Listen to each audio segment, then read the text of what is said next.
इस देश में अगर चल रहे हैं तो भाई चंद्रशेखर हैं। नेता तो बहुत हैं जिन्होंने अपनी 37 सांसद होने के बाद भी अपनी कोठरी में चुप बैठे हैं, वहीं से ट्वीट कर देते हैं। पुरानी सरकारें भी रही हमारी, पर कोई हमारी लड़ाई नहीं लड़ रहा है। जो भाई चंद्रशेखर एक ही हमारे नगीना सांसद है, सभी एक हो जाएंगे तो हम ज्यादा से ज्यादा अपनी सीट निकालेंगे और 27 में इस प्रदेश के मुख्यमंत्री हमारी पार्टी से होंगे। जय भीम, जय भारत, खुदा हाफिज। बहुत बहुत धन्यवाद दत्तक जी। अपने अपने तरीके से अपने पदों पर रहते हुए अपने उन दायित्वों को निभाइए जो पार्टी ने आप लोग को सौंपे हैं। किसी के ऊपर टीका टिप्पणी करना, किसी के ऊपर छींटाकशी करना, फोन कॉल्स और वीडियो कॉल्स, ऑडियो कॉल्स, गाली गलौज, ये हमारा हिस्सा नहीं होना चाहिए। ये हमारी पार्टी का चरित्र नहीं होना चाहिए।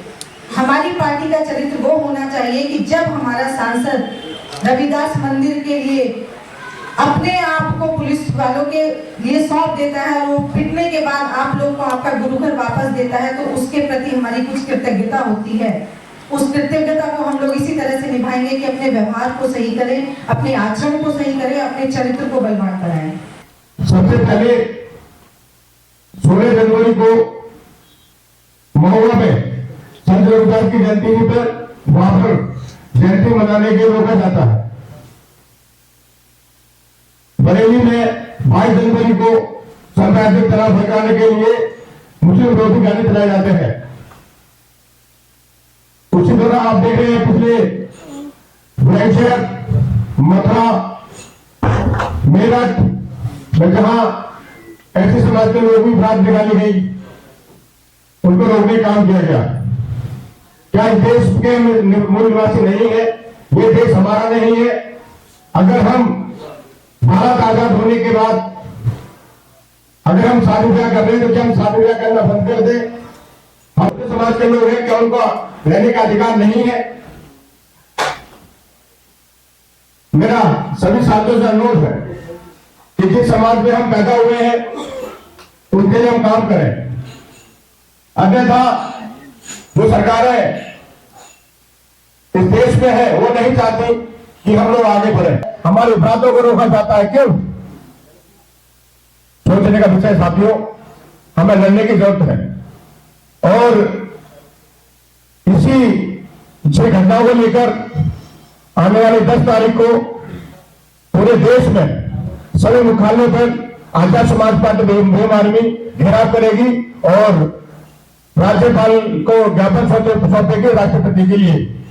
जिंदाबाद जिंदाबाद, भाई बिना रतन जिंदाबाद, भाई बिना रतन जी जिंदाबाद, आजाद समाज पार्टी जिंदाबाद जिंदाबाद जिंदाबाद, आजाद समाज पार्टी जिंदाबाद जिंदाबाद जिंदाबाद, भाई चंद्रशेखर जिंदाबाद जिंदाबाद जिंदाबाद, भीम आर्मी जिंदाबाद जिंदाबाद जिंदाबाद, भाई वीरेंद्र सिंह जी जिंदाबाद जिंदाबाद जिंदाबाद।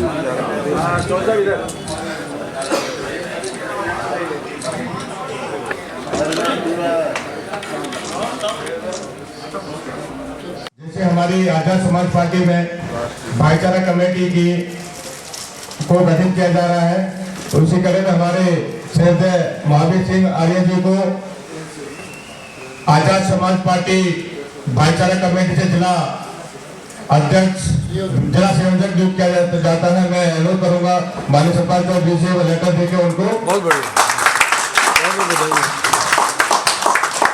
बहुत बहुत स्वागत है महावीर आर्य जी का। मैं अनुरोध करूंगा जैसे भाईचारा कमेटी बनाई जा रही है, आज आजाद समाज पार्टी ज्वाइन कर रहे हैं, उनको हमारे जिलाध्यक्ष पुष्पेंद्र जी के द्वारा गाजियाबाद सदस्य विधानसभा अध्यक्ष की नियुक्ति की जा रही है। मैं भाई सलीम अलवी जी से अनुरोध करूंगा कि वह मंच पे आए और मैं जिलाध्यक्ष जी से अनुरोध करूंगा उनको लेटर देके और माला पहना के स्वागत करें।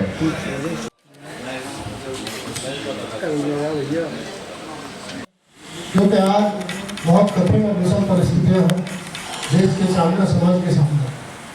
क्योंकि बाबा साहब डॉक्टर भीमराव अम्बेडकर ने जब सामंतवादी व्यवस्था को बदल के और हमारी जिंदगी में बदलाव लाने का काम किया। आर्टिकल वो मोहित बने।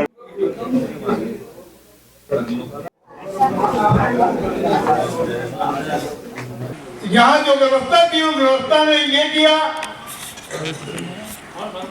कि अमुक लोगों को, अमुक व्यक्तियों को, अमुक जातियों को, जो सर्व हारा समाज था, उन सब जातियों को शिक्षा ग्रहण करने का अधिकार नहीं था।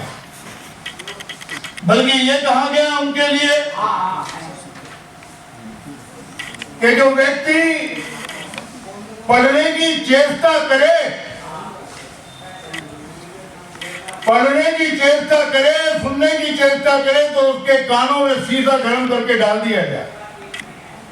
वो अगर उच्चारण करे तो उसकी जीभ को काट दिया जाए।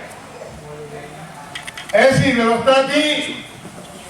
दूसरी ताकत, दूसरी शक्ति जिससे किसी व्यक्ति के व्यक्तित्व की पहचान हो,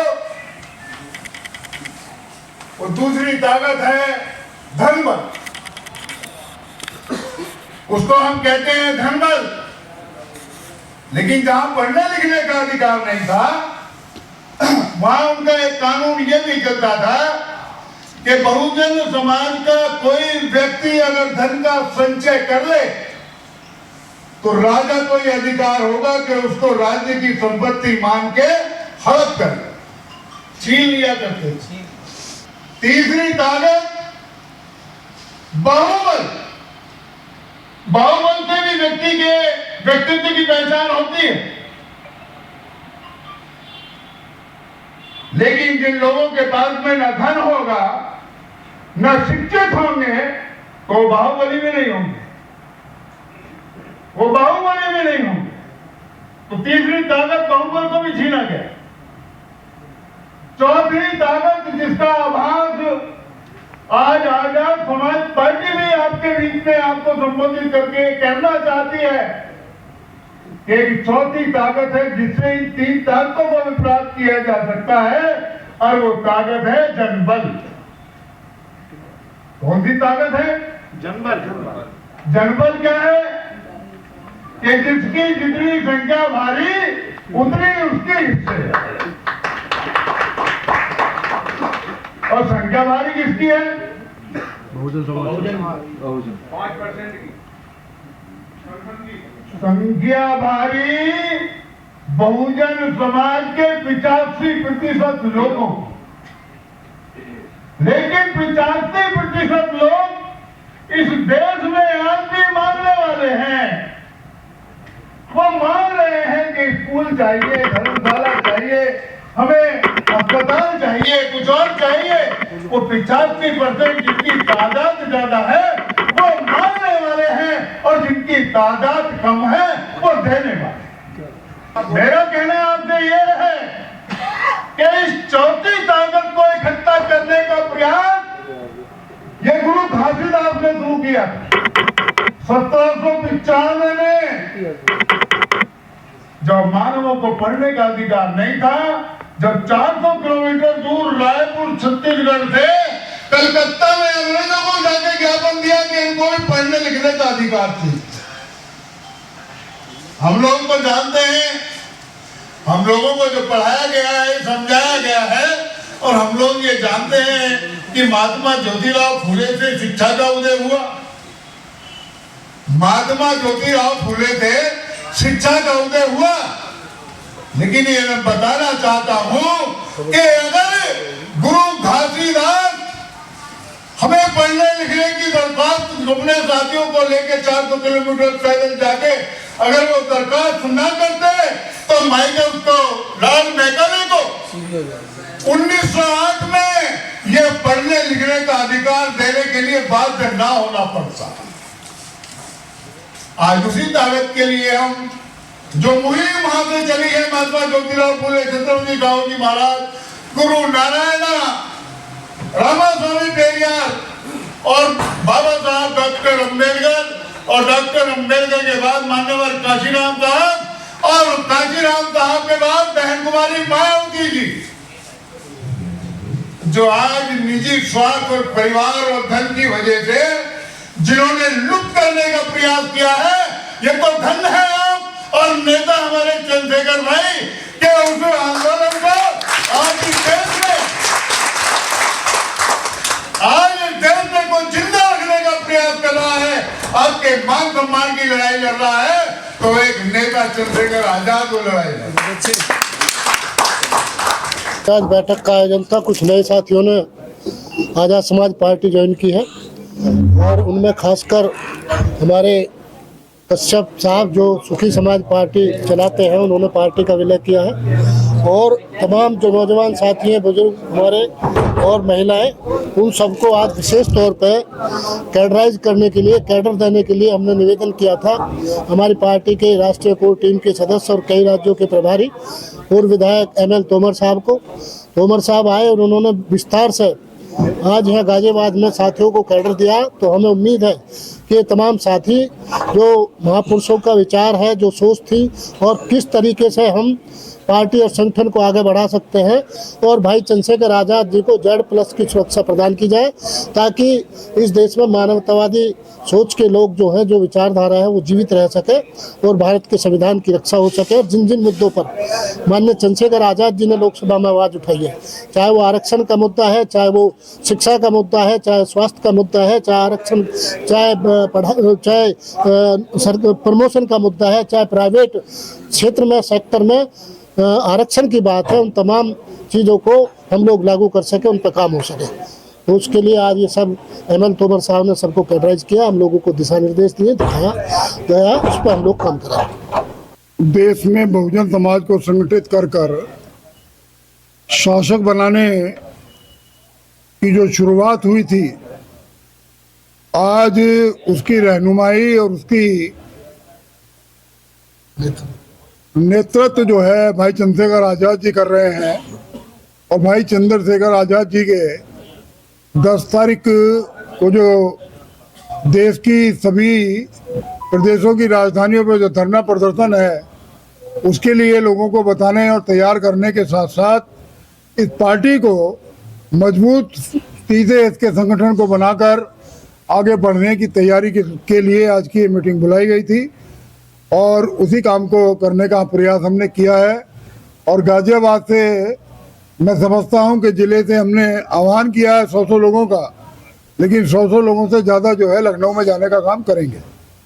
जैसा कि हमारे सभा के आयोजन से ही पता चलता है कि कार्यकर्ता सम्मेलन था और इस कार्यकर्ता सम्मेलन का हमने आह्वान किया था कि हमारी तादाद जो है वो लोगों के बीच में जानी चाहिए और जो 10 तारीख का हमारा आंदोलन है लखनऊ में, उसमें हम लोग सब लोग बढ़ चढ़ कर हिस्सा लें। आज़ाद समाज पार्टी शुरू से ही महिलाओं की समस्याओं पर फोकस करती हुई आ रही है। उसका हमारे पास उदाहरण है जो हमारा हाथरस वाला स्कैंडल था उसमें, और उसके बाद भी हमारे जो राष्ट्रीय अध्यक्ष हैं और इस वक्त जो सांसद हैं वर्तमान में, वो हर एक महिला के ऊपर कोई किसी भी तरह का अत्याचार होता है, यहाँ तक कि किसी भी तरह की कोई ज्यादती होती है उसमें अपना बढ़ चढ़ के हिस्सा लेते हैं। जैसे कि अभी हमारी 2 बहनों की जो थी वो उसमें शादी के लिए बारात वापस चली गई थी, तो उसमें हमारे राष्ट्रीय अध्यक्ष एक काम कर सकते थे कि वो चले गए थे और वापस आ जाते, लेकिन उन्होंने एक आह्वान किया कि हमें अपनी दोनों बहनों की शादियां भी करवानी है। तो समाज में से ही हमारे 2 लोग, एक आज शादी है उनकी, समाज में से एक सज्जन पुरुष निकल के आए, उन्होंने अपने दोनों बेटों की शादी अपने उन बच्चियों से तय कर दी। तो ये एक ऐसा शुरुआत है, ये एक ऐसा चेंज है, रिवोल्यूशनरी चेंज है जिसे हम कहेंगे, क्रांतिकारी चेंज है कि वो राजनीति में होते हुए भी सामाजिक मुद्दों पर ज्यादा फोकस करते हैं और महिलाओं की समस्याओं पर तो सबसे ज्यादा फोकस। देखिए, पूरे भारत देश में भीम आर्मी आजाद समाज पार्टी हर मुद्दे पर लड़ती है, चाहे वो शिक्षा का मुद्दा हो, चाहे वो एट्रोसिटी का मुद्दा हो। कहीं पे पूरे देश में कोई भी गांव या प्रदेश या किसी में जिले की बात करूं तो वहाँ पर लड़ाई लड़ती है। जैसे कि हमारे पास एक सांसद है, उन्होंने संसद से लेकर सड़क तक लड़ाई लड़ी है। जहां अधिकार की बात करें तो इन्होंने मनवादी जो सरकार है उन्होंने हमेशा शिक्षा से वंचित रखा है, और वो इनकी मंशा है कि जो बहुजन समाज के लोग हैं, गरीब तबके से आते हैं, सोजीबंदी समाज से आते हैं, और शिक्षा इसलिए बंद की जा रही है कि ना पढ़ें और ये ना बढ़ें। लेकिन ऐसा नहीं होगा जब तक आजाद समाज पार्टी और भीम आर्मी है और राष्ट्रीय अध्यक्ष चंद्रशेखर आजाद जी हैं, वो लड़ाई लड़ रहे हैं। हर मुद्दे पर लड़ाई लड़ी जाएगी। ताजा तरीन खबरों के लिए हमें सब्सक्राइब करें और हमारे बेल आइकन को प्रेस करना ना भूलें।